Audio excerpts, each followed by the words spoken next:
Board. Hello, and welcome to today's webinar for the HR M&A Roundtable. And we will be having Klint Kendrick here to talk to us about HR's role in mergers and acquisitions. So first, before we get into our webinar, I'd like to speak to you a little bit about what it is that we do here at the HR M&A Roundtable. So we are a forum of human resource professionals that work with people, leadership, and culture issues in M&A. We provide all kinds of resources, being roundtables, webinars, training, conferences, resources, all kinds of things to our practitioners who want to tackle M&A, people, leadership, and culture issues. We're a peer learning and networking environment, and this allows our members to share their own experiences, including lessons learned and best practices. It really helps to learn from each other as we are all having these experiences together. And Roundtable membership is limited to HR and Corp Dev professionals who are either actively working on an M&A transaction or who expect to in the next 12 months. And for more information, please go out to our website at www.mandaroundtable.com. Thank you very much. So without further ado, I'd like to introduce our presenter today. Dr. Kendrick is a sought-after expert on issues of people leadership, culture, and M&A, and he's worked on 70-plus public and private mergers, joint ventures, acquisitions, divestitures, and he's really a respected authority in the field of M&A. He's earned his doctorate degree in organizational leadership, a master's in IO psychology, an MBA, and he has an undergraduate degree in business. He is the author of the HR Practitioner's Guide to Mergers and Acquisitions, Due Diligence, and this is a no-nonsense, easy-to-read book for HR practitioners talking about the due diligence process in mergers and acquisitions, and I highly recommend that you read it. He also is currently working on his next book on cultural integration, and the HR Practitioner's Guide for Mergers and Acquisitions and Due Diligence is available through Amazon. So I, again, suggest you go out and get that because it really is how to do due diligence. And lastly, Klint is a sought-after speaker. He shared his experience with several different corporate development leaders in HR in some high-profile events sponsored by a few of them are M&A Science, Mercer, Willis Towers Watson, and we're really excited to have him here today to share with you. And I will turn it over to Dr. Klint Kendrick. Great. Thank you so much, Brenda. So we're going to cover 4 basic things during our time together today. We're going to start by talking about why businesses use inorganic growth strategies like M&A, joint ventures, and sometimes even divestments. We'll talk about the overall M&A lifecycle and how HR fits into that process. And then we'll be talking a little bit about the due diligence phase, as well as some about the integration phase. So before we begin the details of HR's part in M&A, let's talk a little bit about M&A in general. We know that even with the pandemic raging around us, that business leaders are looking at M&A as a way to grow their business. It really is full speed ahead on M&A. So Klint, just curious, from my perspective, what have you seen in the M&A space since the pandemic happened? Sure. So right after the pandemic started, we saw a giant pause. People weren't sure what was going on. We were all very confused. If you remember those first few months where, I personally was binge watching Tiger King on Netflix and a lot of other shows because the M&A field was really in a state of turmoil and people just didn't know what was happening. As things have settled out, we're starting to see M&A activity rebound. And the deal makers that I'm talking with think that M&A activity is really going to be on the upswing after the pandemic settles. Unfortunately, the pandemic has done a lot of economic damage There are a lot of companies that are really hurting and struggling right now. And those companies have great intellectual property, they have great products and services, and they have great people. And those products, services, IP, and people will have the opportunity to join other firms through acquisition activity after we begin our recovery from the pandemic. So I'm not hearing anybody say that M&A activity is going away. And in fact, I'm hearing some that are predicting that M&A activity in what we call the lower middle market, that means smaller companies, will likely see an uptick in M&A activity. Have you had to deal with any challenges because of the pandemic when doing your deals? Yeah, absolutely. I'm used to being able to fly in and do a site visit or being able to go visit the employees that we acquire. And unfortunately, the pandemic has really put a crimp on that. So I'm seeing some really creative solutions to get around it. So people in real estate and facilities are sending drones in to take pictures and take tours of the exteriors of buildings. I've heard about people where, they're grabbing their smartphone and they're going on a FaceTime tour of the buildings that they want to look at. So that's just one creative workaround. On the HR side, when we're onboarding new employees that have been brought in through an acquisition, we're starting to do that virtually through mediums like Zoom or WebEx or Microsoft Teams, some of those different options. It is requiring some creative thinking about how we work with the employees in the midst of the pandemic. And I think some of those trends are going to stick. I think we're going to see a lot less travel happening during the due diligence phases. And I have some mixed feelings about that. We're also going to probably see a lot less travel for employee onboarding. So that face-to-face connection is unfortunately going to be more face-to-face over a video screen and less opportunity to shake hands and really get to know people. Yeah, I agree. Well, so this does provide a good segue into our next question, which is, according to the conference board, what is the primary business driver of M&A? And if you can go ahead and just type a number into the chat for us, give us your best guess. Is it that companies have large cash reserves and access to cheap credit, cheap capital? Is it the grow or die nature of today's business economy? Is it activist investors that are demanding more from business leaders? They've put in money into these businesses and they want to see a return on that investment? Or is it the divestment activity that allows business leaders to focus on really those core business activities and they're shedding those parts of their businesses that really aren't core for their profitability? So any guesses in the chat? So I'm seeing a couple twos, couple fours, several ones, couple threes. So kind of, why don't you tell us what is it? Well, kind of all over the board. So the good news is all four of these are drivers of M&A activity, but the biggest driver really is the desire to grow.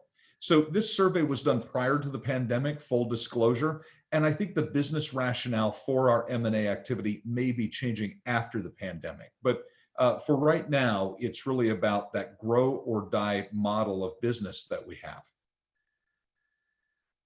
So let's talk about what that looks like. We use the term inorganic growth a lot. So organic growth means that you're going out and you're using your own workforce, your own resources, your own tools to grow your business, to increase revenues, to get more customers, to sell more products to those customers.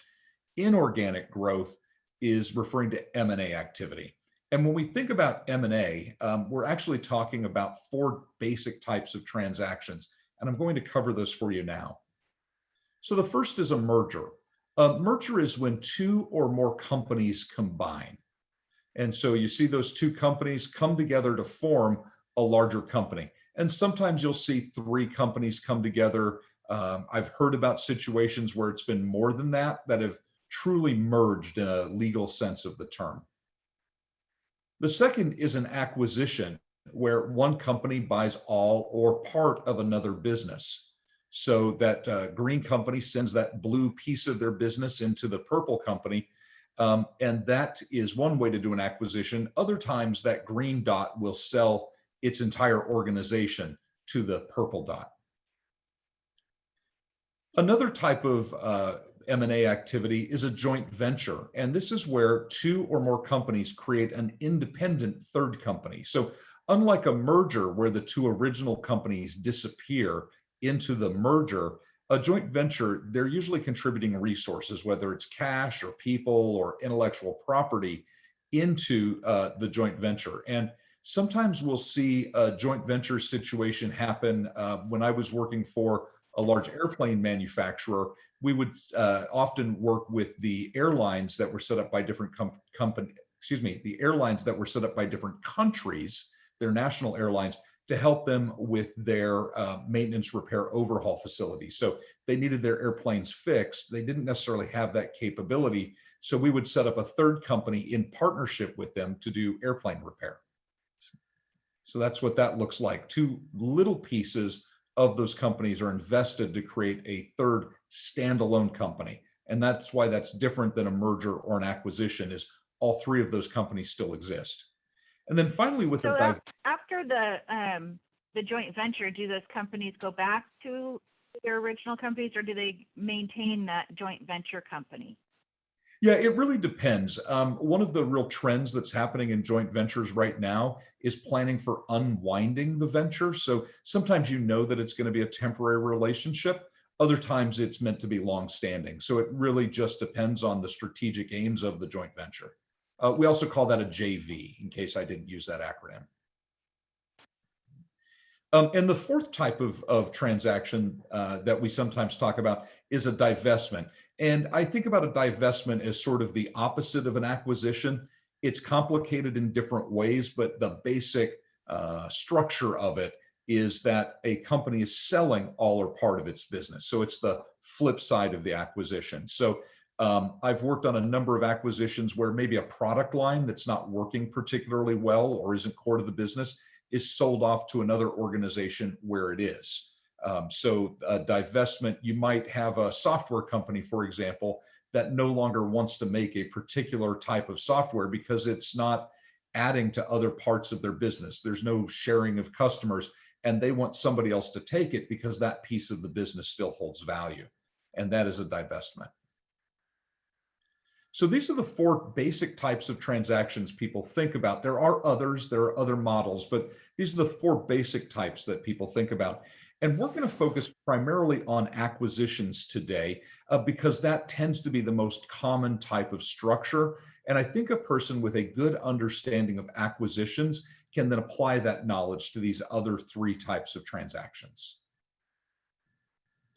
So rolling forward by talking about an acquisition, I'm going to try to relate this to something that you've all seen or you've all done. You know, I don't know about you, but sometimes when I get a little bit bored, I turn on an episode of House Hunters International and I try to figure out how I too can buy a really nice house in Barcelona for $400 and the rest of the change in my pocket. So this is a great way to think about how we look at our M&A activity is like the process of buying a home.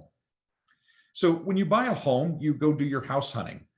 You think about where you want to live. You think about why you want to live there, the kind of house you want, the kind of lifestyle you want, and you go find the house. And once you've found that house, you're going to do a home inspection.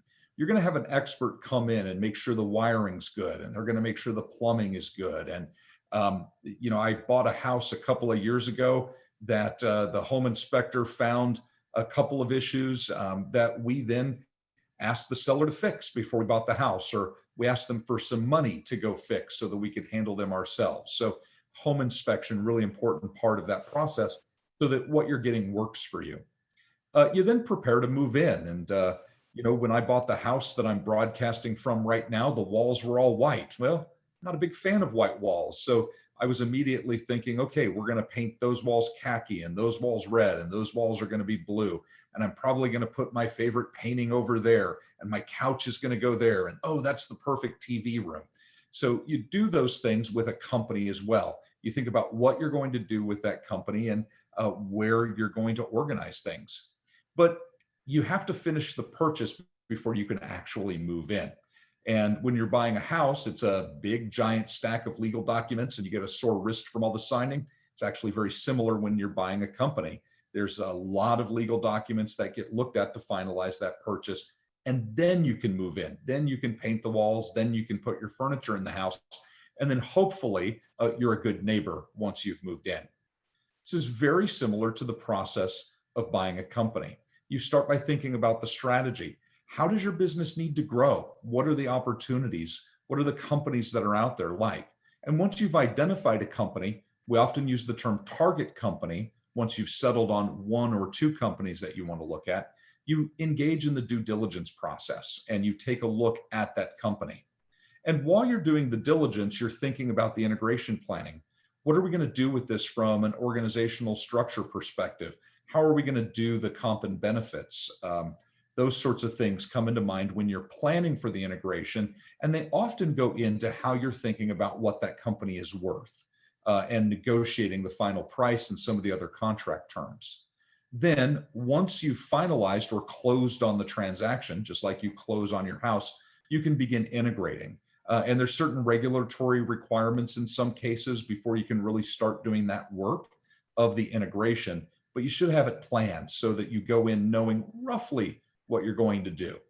And finally, there's a process called stabilization where the acquisition is complete and those employees that are coming over through the acquisition hopefully get settled into their new jobs and are productive for the company and for themselves. So we're going to start by talking about the strategy piece of buying a company. So just like if you're out buying a house, it's one thing if you're going to go buy a hunting cabin in Montana or a condo in Miami. You probably have different things in mind when you're looking at these different kinds of homes, and that's going to drive a different house hunting approach. And it's very similar when you're buying a company. So one of the common strategic reasons is talent, and we call that an acqui-hire or an acqui-hire. And the basic idea is that you're acquiring just for the talent. This is very common in technology firms where they actually have a really hard time attracting engineering or computer talent. And so they go out and they buy the whole company just so they can have that engineering talent in-house. Similarly, you might have some intellectual property that you want. There might be a great product or a great way of doing business that you want to pull into your company. And so you go buy that firm for the intellectual property. I often think about that as a strategy of filling white space. So if you have a manufacturing process, for example, that will help you make your widgets better, you might go buy the intellectual property so that your manufacturing process gets better because of what you've just bought. Geographic expansion is one of the reasons companies buy. So there's often a situation where it's very expensive to start a new business. In the US, American companies, their first global move is usually into Europe, into another English-speaking country, usually the UK.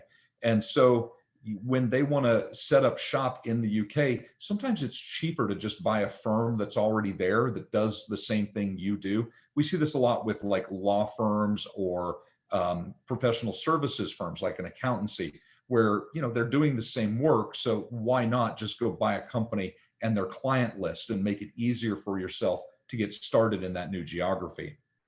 And then one of the other common things is really shoring up your supply chain. So if you're a manufacturer and you need access to a specific type of metal to do your work or a specific type of composite or plastic, you may just buy the firm that makes those things so that you have the access you need to those products so that you can build your stuff rather than getting into a bidding war with one of your competitors who might be willing to pay a little bit more. So these are some different strategies that companies look at when they're thinking about their merger and acquisition activity. So I see a question here in the chat, Clint. This person's saying that they're new to M&A and they're being asked to gather a lot of data, but they're not certain like what the strategy is for the deal. How does one figure out what is the strategy and how do I, as an HR person, provide what I think that the leadership is looking for? Yes, questions. So this is one of those places where really having that strong relationship with your business leader and those consulting skills so that you can go ask those really important questions really comes in handy. So I have yet to find a corp dev person who's gotten mad at me for asking a strategy question. And I've done a lot of deals, and on the last deal that I worked, I called up my corporate development partner. Corporate development, for those who don't know, is usually the function inside a company that's responsible for the inorganic growth of the company. And they'll sometimes have other responsibilities as well. It might be called something else in your firm, but I'll be referring to it as corporate development during this session. Anyway, I called my corporate development person and I said, hey, I really don't understand how this fits into our business strategy. Give me the 5-minute version and help me out. And she was just very exceptionally helpful, telling me what her thoughts were about how this fit into the strategy, why we were looking at that specific firm for the acquisition, and how she was thinking about the integration. So I really was able to get a big picture view through that conversation. Similarly, I've talked with business leaders in the past because I'm not a software person, even though I've worked for software firms. I'm not a manufacturing person. I'm an HR professional, and I understand the business, but I don't understand it necessarily the same way as somebody who's been in that industry for 20, 30, 40 years. Mhm. I agree, Clint. I think it's all about that relationship that you build with your partners. Absolutely. And that's basic HR, by the way. One of the big things to keep in mind here is I'm probably not saying anything to you that's not basic HR. And these are just the skills that we develop over our careers. So, let's go ahead and move on and talk about the due diligence process, which is your M&A home inspection. So but before we do that, I do have another question. So the worst M&A transaction ever was a failure of due diligence. So which two parties do you think were involved? Was it Bank of America and Countrywide Mortgage? Was it Daimler-Benz and Chrysler? Was it Microsoft and Nokia? Or was it America Online and Time Warner? So go ahead and take your guess. All of these, by the way, were abysmal failures, but one of them was the worst M&A transaction ever, and it was in part a failure of due diligence. So go ahead and put your answers in the chat. Okay, we're seeing some 2s, some 4s, 4 2s, 1, a couple 3s. Okay, what do you think? Well, so the answer to this is AOL and Time Warner. And the AOL Time Warner merger was a catastrophic failure. It lost $100 billion in value. That's billion with a B. It was the biggest loss from a merger ever. And it was a combination of transactions. Some of it was that the landscape had changed from, dialing into AOL. For those of you that are, got a little gray in the beard like I do, you remember the dial-up days where you'd want to get a picture, from your grandma, and it would take 3.5 hours to download, grandma's picture. AOL was just overcome in part by the broadband, but they hadn't done a great job with some of their other due diligence, and that really cost them. So we're going to talk a little bit about how we can use due diligence to help make sure that your deal is not a catastrophic failure either. So we're going to start by talking about what almost everybody thinks about, which is the financial elements. And the due diligence process is usually conducted by finance people. So the financial elements where HR comes to play are usually about things like costs of compensation and benefits. So when I think about different parts of the financial risk, it's really the ability to do debt service. So you want to think about things like pension risks, retiree medical benefits. You might want to think about things like FLSA compliance, where if they're misclassifying employees, there can be a really significant financial liability as a result of that compliance failure. So I worked on a deal once where there were several $1 million set aside in order for us to overcome FLSA misclassification that we strongly suspected was going on. So this usually, by the way, is the thing that most corp dev professionals care the most about. So if you're an HR person that's never taken a finance class, I strongly recommend learning basic financial literacy. There are all kinds of courses. LinkedIn Learning has a great one on finance for non-finance managers. Go take that course so that you can speak the language of the business, which is dollars and cents. So this is usually the big area that most corp dev people are. And this is where we build our credibility as HR professionals, is being able to speak to the finances and the financial modeling. I worked a deal once, a divestment actually, where the decision was being made, do we sell this business or do we shut it down?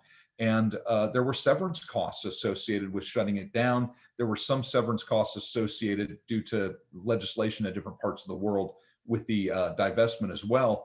And I needed to be able to provide that model so that they could really make the best decision for the business. So financial is upfront, the very first item that most people are looking at with their due diligence process. The next place, and again, this is a place where a lot of people are looking, is your operations. So when I think about operations from an HR perspective, this is usually about keeping the wheels on the bus, right? This is your staffing levels, making sure that you have the right people in the right places to go do the operational work of the business. So you'll see some things where there might be a skills gap in the workforce. There may need to be a training solution put in place. Now that'll feed into your integration planning, but you won't know about it if you don't do that operational due diligence. I worked on a deal once when I was working for a big company, buying a small organization, and their way of recruiting was they would pick up the phone and they would call the local community college and they would say, okay, we're ready for another person to come work for us. And the very next morning, the community college would call back and say, here's 3 people that have just graduated from our programs. You should hire at least one of them. Well, fast forward to being pulled into a big company where the requisition has to be posted and it has to be open for 2 weeks. And then the hiring manager needs to look at least 10 resumes and then get back. And all of a sudden their hiring time went from basically 72 hours to 65 days. That is a significant operational risk. And I put that in my due diligence report and shared that when it was the time to share. And it kind of got ignored, like a lot of HR issues do. It's probably relatable to a lot of you. About 2 months into the acquisition, I got a call from that business leader, upset at me, complaining that it was taking 60 to 70 days to fill a requisition. And my response was, yeah, I get it. Did you not read my due diligence report? I shared that with you. I said it out loud. You told me that you weren't concerned about it. I said, I offered at close to drop a couple of pipeline requisitions for you so that this wouldn't be an issue. And you told me not to. So I am, by the way, one of those HR professionals that says, I told you so in a nice, polite way. This was an I told you so moment. But you can see how understanding how HR processes might change during an acquisition can really affect the ability of that business to operate. The next place to look is compliance. And when I think about compliance, this is processes and controls. This is regulatory risks. This is making sure that you don't have frauds or lawsuits. This is also where union and works council issues come into place. Business leaders don't usually worry as much about compliance as they do operations and finance. But if you spot something that is going to be a legal issue, my guess is it will probably feed into either the financial risk, the operational risk, or some sort of risk to the reputation. You don't want your company's name in the newspaper. The Foreign Corrupt Practices Act in the US, which is our anti-bribery legislation, actually has some provisions where if you buy a company that's bribed foreign government leaders, the acquirer can be responsible for that for several $1 million. So that compliance risk becomes a financial risk really quickly. And anytime I can tie something back to the numbers, I do. The next area, we're starting to get now into some of what they call the soft areas. And these are areas that get less attention, but they deserve a lot more attention than they do. Leadership risk. This is your talent management, your succession planning. In some ways, it's your performance management process. And this is really about making sure that you are retaining the right leaders of that company. Are you going to have the right people available to do this work? I think we all know about the importance of leadership. Culture. When I think about culture risks, this is partly about behavior, the kind of values, mission, vision. But in my mind, culture is really about how things get done in an organization. And so you need to understand, how do communication flows happen? How do people get promoted? How do they get rewarded for the work that they're doing? Really understanding the culture is very important. And a lot of business leaders point to culture as the reason that M&A deals fail, but we don't necessarily spend a lot of time on it during the diligence process. And fortunately, that's changing. And then finally, the HR functional risk. So we've got to take care of the rest of the business, right? Making sure that their financial, operational, compliance, leadership, and cultural risks are identified, at least as far as they relate to the people. But we also got to take care of our own function. So what systems are they using, and are they compatible with ours?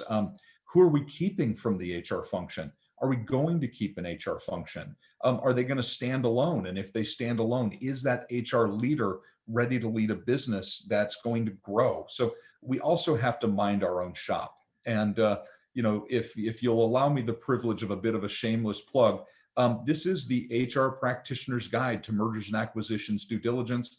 It's out on Amazon. I've had a lot of practitioners look at it and tell me that it gives them some good feedback. I'm inclined to believe them, because they're the kind of people that would tell me if I'd done a terrible job. Pick it up. It's $20, and it can really help guide you through your due diligence process. So, okay, now that I've plugged, do we have questions?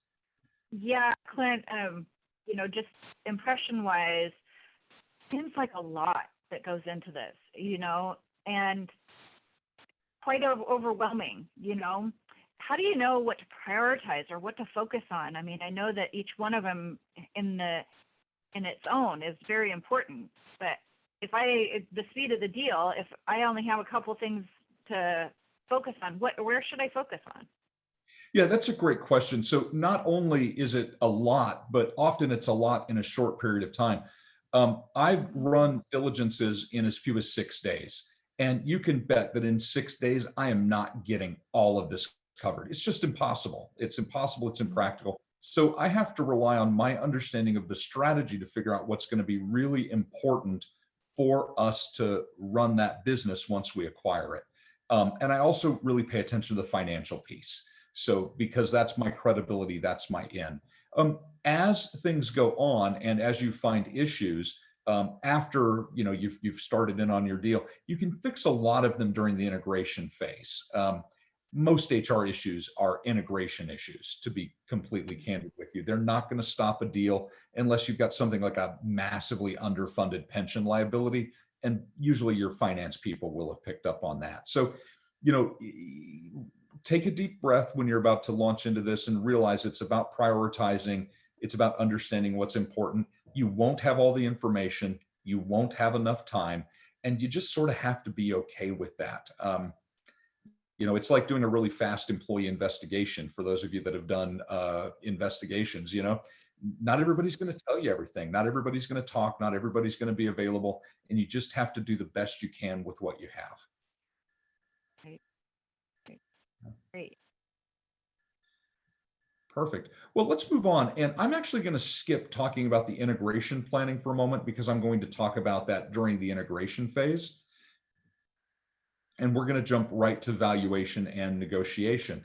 And again, this is when you buy a house and you've kind of looked around and you realize that, there's a water leak somewhere, right? So you want the purchase price to change. It's a very similar process that happens with a company. You really have to decide, is it worth what I'm about to pay for it? And there's a couple of different things that go into that from a big picture perspective. This is a very, very simplified model. So this doesn't cover all of the nuance. And I'll try to talk a little bit about what HR plays into this. So up front, you've got the plain book value of your assets and liabilities, right? How much cash is there? What's the property, plant, and equipment worth? What's your goodwill worth? Sometimes there's HR issues. So, if you think about certain things like, Beats by Dre, right? So that was a person's name that really is an asset there. So, can you keep that person engaged in the business to help market things? There are usually pension assets and liabilities. There might be medical liabilities. Unpaid time off can be a liability. In some countries, the way that they run their pension programs, those are a defined benefit liability versus a defined contribution liability. So there's different assets and liabilities that affect people, but for the most part, you're going to partner with a finance person to figure out what those look like, and often that's handled by those folks. They will often do they'll always do a cash flow analysis as they're looking at the deal. How HR plays into that is payroll costs, right? What are the payroll costs?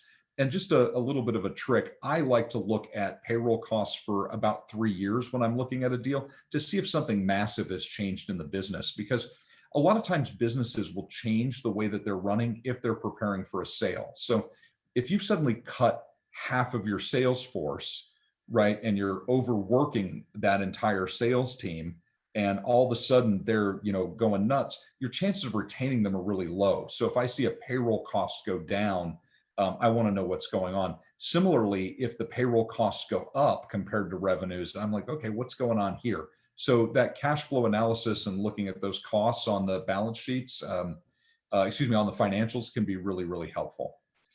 And then there are revenue and cost synergies. And revenue and cost synergies are a really fancy way of saying, how are we going to make more money when we combine? And how are we going to spend less money when we combine? So, on the top line, the revenue side, you'll see things like we're going to cross-sell things. So my sales force is going to sell your stuff. Your sales force is going to sell my stuff. Those are revenue synergies. Cost synergies, from an HR perspective, unfortunately, it usually means layoffs, and that's beyond the scope of what we're going to talk about today. But that often means layoffs. It can also mean combining facilities. If you've got two warehouses in cities right next to each other. Like I did a deal once where we were looking at a target company where one had a warehouse in Dallas and one had a warehouse in Fort Worth. So, you're going to combine those warehouses because you really don't need two, or at least they didn't need to. They didn't have enough stuff in those warehouses to justify having both of them. Other things might come up here where there's benefits from integrating your systems, right? Your IT infrastructure gets a little bit cleaner. Those sorts of things come into the cost and revenue synergies. All of those things get put into some very complicated models, and out comes the purchase price. So I know that was a lot. That can be pretty complicated. Do we have any questions on those? So if I'm not involved in determining that purchase price, what is my role as an HR person? Like, am I bringing data to finance, or, I feel like I don't even know what my role would be in this. Yeah, usually it's twofold. One is if you see anything. So I've had deals where I have seen some, and because we're bound to confidentiality, I can't necessarily say a lot, but I have seen things that that I think should have affected the cost model, and I've pointed those out.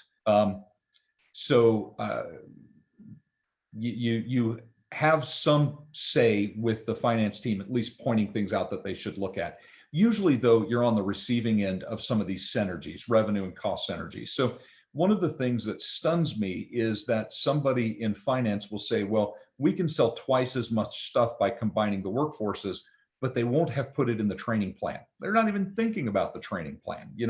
Well, how are you going to suddenly teach a workforce to go sell two different things if it's not in the plan? So that really is where I think HR plays more of a role, is looking at what these synergies are and figuring out how to go execute on them. So cross-training your salespeople, that becomes an HR issue. If you're going to do that facility consolidation, are you going to offer relocation to people? That becomes an HR people that then feeds into some of the transaction costs that you're going to have to bear. So usually HR is on the receiving end of the synergies and has to figure out how to go make them happen. As well as saying, hey, it's going to cost more because of this. Absolutely. There's, it's like when you buy a house, to go back to that house hunting analogy, if I want to remodel the kitchen, then that's going to cost me more. It doesn't really change the value of the house a whole lot that, the stove looks like something out of the Brady Bunch. But if I want stainless and I want granite countertops, then I'm going to have to pay somebody else to come in and fix it. And those integration costs are things that we can help model as well. They don't necessarily go into the purchase price, but they certainly affect the overall financial model. Great, thank you. Well, why don't we go ahead and move on to talking about the contract. So like I mentioned at the beginning, just like when you buy a house, you get this giant stack of paperwork to sign. The same thing happens when you're doing an M&A deal. I personally look over the entire agreement when I get it. And then one of my tricks, after I look over 70 pages of legalese, which by the way, let me tell you, not fun. Maybe it'd be fun for you if you're the kind of person that's fun for, more power to you. I then go through and I look specifically at the employee pieces so that I understand what's in the contract. So some elements to look at in the contract, sometimes key talent retention is in there. So there might be something that says, we're not going to close this deal unless 6 of 10 people agree to stay on for a certain period of time. So you'd want to know that that's in the contract. You also want to know what kind of money you're talking about there. There are probably some legal compliance issues in the contract that you can call out. Employee terms and conditions can be really tricky. I've seen agreements where the buyer says, we're not going to touch comp and ben in a negative way for at least 2 years. You're promising to keep the employees whole for at least 2 years. And then you get into some nuances like total rewards must be no less favorable in the aggregate versus you can't change them at all. And those are 2 different things that HR needs to be very aware of. And then sometimes there are these things that we call transition services, where the seller is going to be providing services to the buyer. So if the seller has employees, and I'm speaking from an American perspective, has employees in, I had this happen in Poland once, where the seller had a legal entity in Poland, but the buyer did not. And so the seller kept those employees on their payroll until the buyer could set up a legal entity, their own company, that those employees could then transfer into. And those are transition services. So the buyer paid the seller to keep those people on payroll and in a building and on IT systems. Again, going into a lot of detail outside the scope of today's conversations, but you want to be aware of that if you're looking at the contracts. So talking about retention, there was a nationwide survey by one of the big HR consultancies. What's the median 18-month retention payout? So you can go ahead and put that in the chat. Do you think it's 27% of base salary, 36% of the total projected pay, 49% of base, or 71% of projected total comp? So let's go ahead and let you put some answers in the chat and tell me what you think. We're seeing some people saying 49, 71%. Well, One or two saying 27%. Well, I'll give you a hint. If you said 71, it's probably a little high. The answer to this one is 3. So that's a median. Your retention plan will really need to vary depending on your deal strategy, but this was the number a couple years ago. It was about half a year's salary to stick around for 18 months, which is pretty compelling unless you've made a couple $1 million by selling your business. Right. Okay, so let's go ahead and move on, and we're going to sort of jump back to integration planning, but forward to integration and move in. So I cover these together because it's just kind of boring to say, here's what to plan for, and then go do your plan. Here are the areas that I like to think about for integration planning. Everybody's project plan is going to look a little bit different depending on the way that your HR organization is structured and the way that your company does business. For integration planning, you want to take a look at how are you going to deliver HR services? What does it look like now? What's it going to look like in the future? How are you going to close that gap? Similarly, for total rewards, right? Are you going to change people's base pay? Are you going to change their incentive structure? Are you going to change their benefits? Are you changing the way that they do equity? One of the companies that I've worked for, they didn't do equity. Only executives got any kind of stock for that publicly traded company. And so employees that had stock options at companies we were buying, we had to figure out how are we going to close that gap between their options and their pay, especially when we were putting them into very narrow incentive structures. So this can get really, really tricky for total rewards. Org design, very similar. Who are the leaders going to be? Where are they going to fit? How are you going to do your talent management? Are you going to look at talent management when you decide where people fit into the new organization? What does that workforce need to look like? Retention plans. What are the monetary pieces? We just talked about that 49%, but there are also non-monetary pieces. I'll be honest, there are companies out there that you could not pay me enough to work for. Oh, wait a minute, you probably could pay me enough to work for it, but I'm not sure I'd be a fully engaged employee just because the culture and my personality don't work out so well. So that non-monetary piece, that can be like a really cool assignment, or maybe that person wants to go get another degree and you've got a great tuition reimbursement program, or you're going to go let them work on a cool project. So how are you going to keep people around? Communication plans. I put change management underneath there because that's how we do most of our change management, is by talking people through the change, but how are we going to do that change management? What are our key messages going to be? And then finally, culture and engagement. So similar to the due diligence, this is a lot. And I'm guessing that we're probably going to get questions about, kind of how do you handle so much? And the answer is very carefully, right? You have to prioritize. You have to pick what's most important. And this is where, depending on how your organization is structured, you might need some help. In my current role, I'm a practitioner for a big company. I'm an HR M&A department of one. It's just me.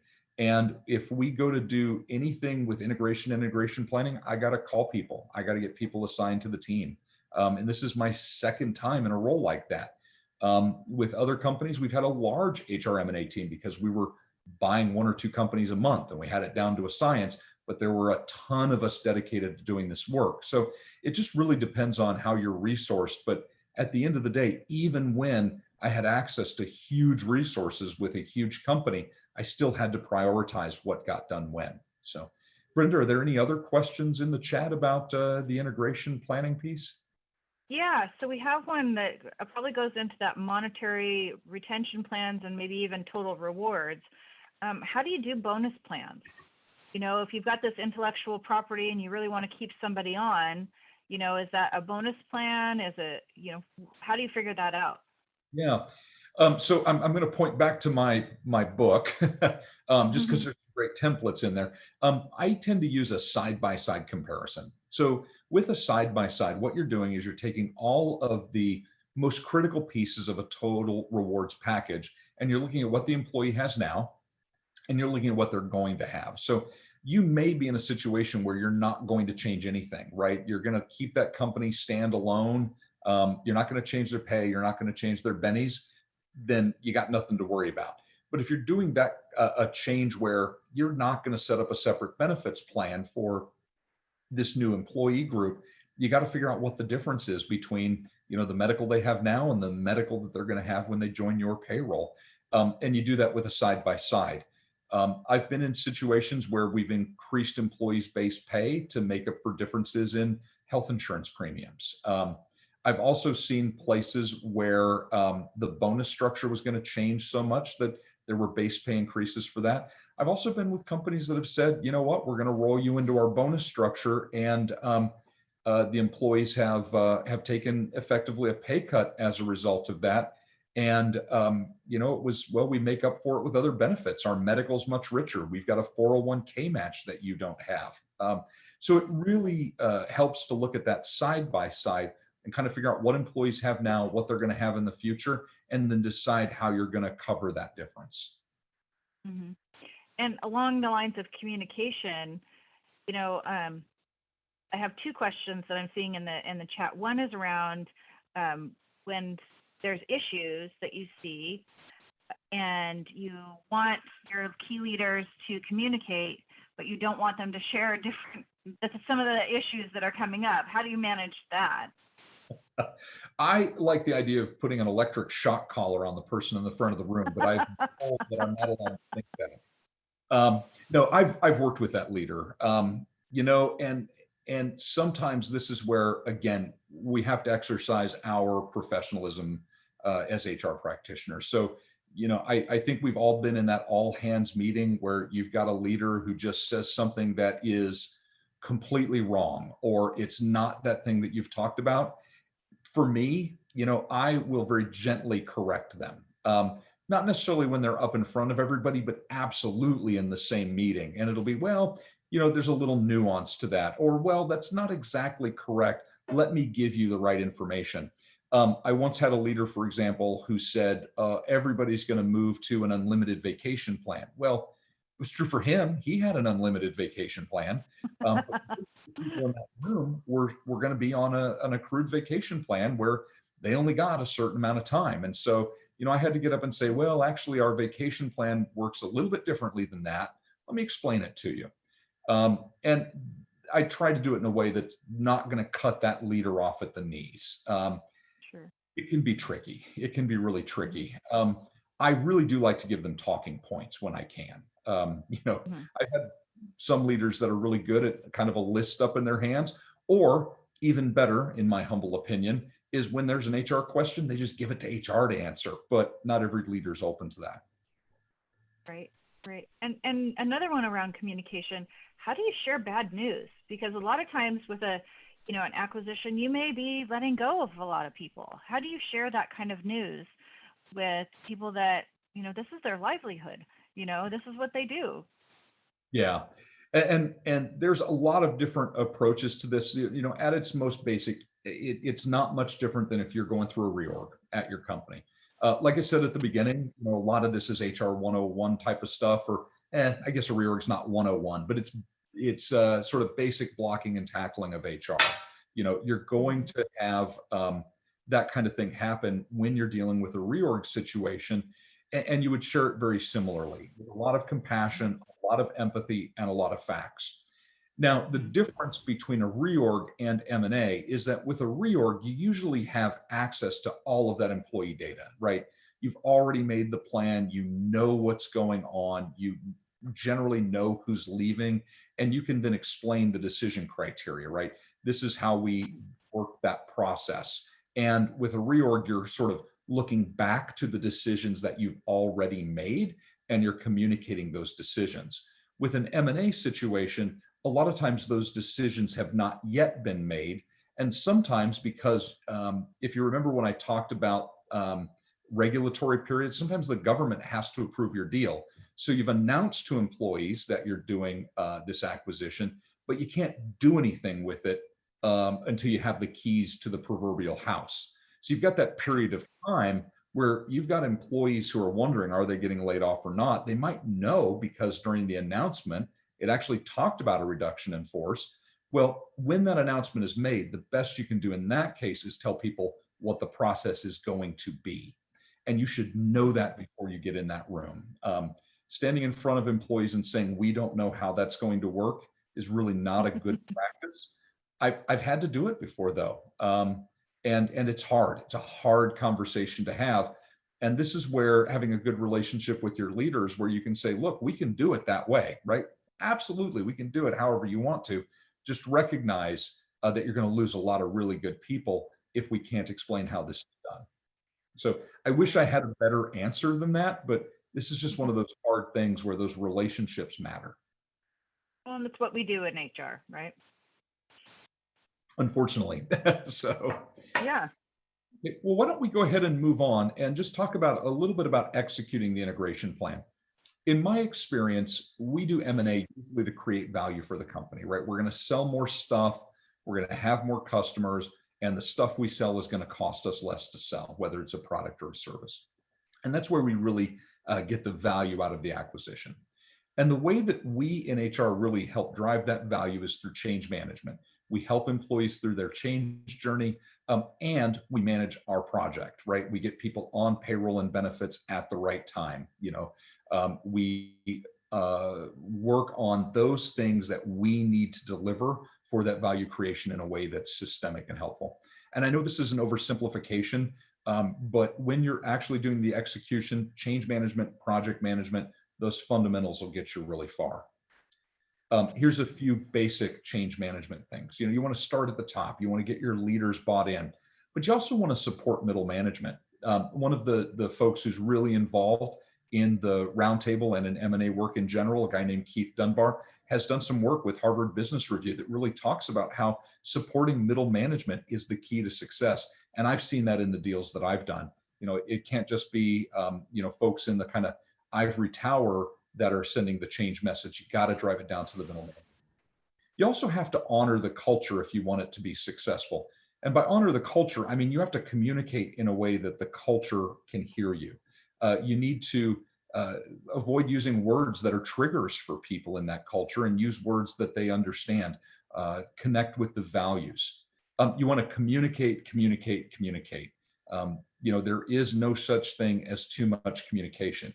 Now, there is such a thing as bad communication, where you're giving inaccurate information or your timing is insensitive. But for the most part, you want to just communicate, communicate, communicate. And then finally, I think you need to focus on the employee experience. As soon as employees hear about an acquisition, they're going to form first impressions right away. So those meetings where you're announcing what's going on are super critical to making sure that the employees trust you enough to come along the change journey with you. So Brenda, any questions about that? No, I think it comes right back to what you were saying before. This is HR 101, and what I have found is really that one that you said is communicate, communicate, communicate. People want to know, and even if you don't know, communicate that and say you're going to find out as best you can. That really helps that employee experience, because it builds the trust. It builds that relationship with them. And so I think this is a great slide here. Perfect. Okay, so we've got one more bonus question. So what do business leaders say they need the most from HR during M&A? And I realize I left a word off here. So what do they need the most from HR during M&A? Because I'm going to give you a tip. They say they need all four of these things. So is it cultural and organizational compatibility assessments? Is it a robust communication and change leadership plan? Is it talent identification and talent management, or effective due diligence of financial and compliance issues? So you've got four choices. What do you think? 1, 2, 3, or 4? Go ahead and stick your answers in that chat. Be a couple 2s. Yeah, I like 2. Several 4s. I like 4. I think I'm seeing all over the board with this, Klint, and I agree. I think they're all important. And why don't you give us the real answer? So the real answer is that most leaders are saying they want a cultural and organizational compatibility assessment. And this is really, really good news for me. So I've been doing M&A for roughly 8 years now. So I've done a lot of deals. And when I first started working on M&A, the answer would have been 4. But there's been a shift in the last few years to really looking at the importance of culture. And I think it's because a lot of companies have really stubbed their toes. They know how to do financial diligence.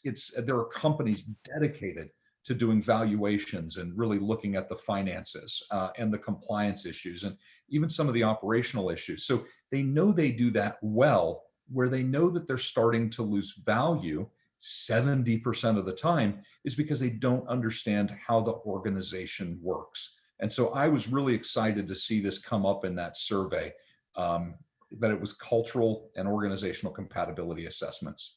So, well, and this is really where HR is most skilled as well. And so this is really positive news that, what you already do on a daily basis is the most important piece of doing a merger and acquisition. Absolutely. Okay, well, why don't we go ahead and open it up? I think we have time for just a couple of questions. So let's go ahead and hear them. So I have a question here. It says, this is the first time I've ever done a merger and acquisition. And it seems like there's a lot of this stuff to do. What should I focus on? Yeah. So I'm going to come back to what I said at the very, very beginning, and that is that you've got to focus on doing good HR.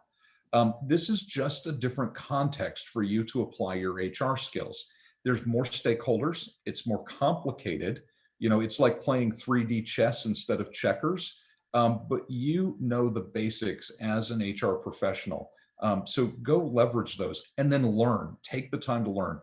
We have some great resources at the M&A Roundtable. I'll shamelessly plug my book again, but there are other places that you can go learn about the basics of doing HR M&A work. And at the end of the day, no matter what I tell you, no matter what a book says, no matter what some website or consultant says, you're an HR pro who understands how to do this. I can almost guarantee you that if your company is doing a deal, they trust you as the HR person assigned to it to do it well. And if you find yourself in a roadblock, pull on those resources. Look at the roundtable. There are a lot of individuals and firms that do HR M&A consulting. Pull on them to get the help that you need if you run into something that's just a little more complicated than what you may have dealt with in the past. And I agree with you, Clint. Our roundtable meetings that we hold, we hear all kinds of different examples. I mean, that's why they're practitioner run, is that we're hearing the real world scenarios in those and how to fix it. Getting you some tools in your back pocket so that you can address some of these issues as they come up, and hearing about how other people have done it. Let's see, what else do we have here? How do I make sure that the right people stay? If I'm trying to if we're trying to bring in another organization and we really want to keep certain people, how do we make sure that those people stay in that transaction and after? Yeah, I would say talent retention is probably one of the more critical things that we can do. So it's really understanding what motivates those people to stay around. Some people are going to be so hurt by the acquisition that you're never going to keep them, right? So you want to kind of recognize a lost cause. And by the way, the same is true in your organization. You're going to see A players in your day-to-day organization that for some reason get hurt, get burned out, get an incompatible manager. You're never going to keep them. So you want to focus on those people that you know you can keep and understand what motivates them.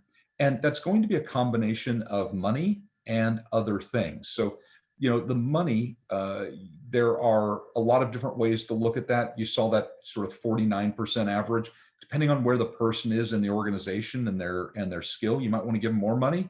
You might want to give them less money.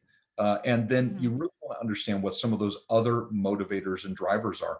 Some people will stick around because there's a great benefits package.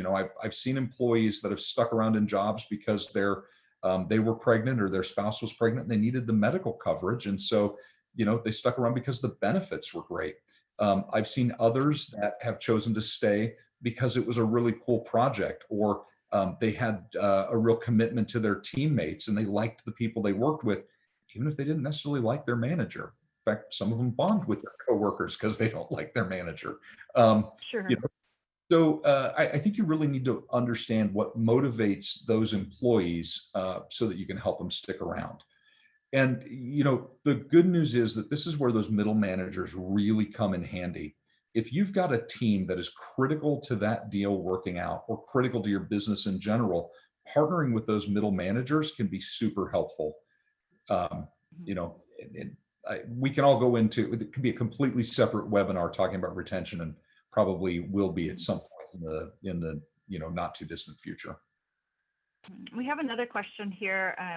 More about integration, but what can you do in the due diligence and the processes prior to integrating companies to ensure that you're getting that return on investment? That once you integrate people, that they're already starting to work and do a good job together and all of that. Is there some key takeaways about what you can do during that process? Yeah. So again, another really big question. Let me hit on a couple of key points. So one is that you need to expect the productivity dip. So if change management practitioners, there's a couple of different ways to look at it, but there's almost always a productivity dip where you kind of have this stable thing and then productivity goes down because of the change and then it comes back up. Our job is to make that dip less steep. So instead of a big dip down, it's a little dip down. And instead of being a long drawn out dip, that it's a short dip down and then back up. So the way that we do that is with empathy. I was talking with one of my favorite people, Lynette Buitt, who's a member of the Roundtable a couple of days ago. She's worked for some big companies and I've really grown to value her opinion. And she said, if I had one thing that I could tell leaders, it would be act like you give a damn. And I would echo that. If you can get your leaders to act like they give a damn about the employees, then that productivity dip is it's less steep, it's a shorter dip. So during integration, act like you care, exercise some empathy, and look at what that employee is going through. Because once they know you care, they'll work with you to find solutions if they're going to stick around. And then recognize when some employees, again, are lost causes, and you have to work with that appropriately as well. And then have a plan. So number one, empathy. Number two, have a plan. You cannot go into integration half-cocked. You have to go in locked and loaded and ready to execute on that plan. Super critical. Now, your plan will change, right? You'll get more information. You'll get a curveball. You won't know what's going on. But you know the basics of the plan and the basics of what you need to do, and you need to be able to do the work. And oddly enough, that's kind of goes back to that slide where I said it's all about project management and change management. And I really think those are the most critical elements. Great. Well, thank you very much, Klint. I think we don't have any more time for questions, but I would like to just reiterate that Klint has this fantastic book for all of us out there that are trying to figure out how to do this thing. The HR Practitioner's Guide to Mergers and Acquisitions and Due Diligence. That can be bought on Amazon. And he's also working on a new book about cultural integration that'll be coming out soon. Also, a reminder that the Roundtable offers all kinds of different webinars, roundtables. We do a yearly annual conference. We have trainings. We have all kinds of things available to you to help you work through mergers and acquisitions, divestitures, all of those things. And I have learned a lot in the past 3 years of working with the Mergers and Acquisitions Roundtable, and I think you will too. And we really appreciate you coming today to the training, and thank you so much to Klint for all of your knowledge and your stories and sharing and really making M&A more palatable and more understandable for us, for a lot of us that are just new to this this arena. My pleasure. Thank you so much for having me. Thank you.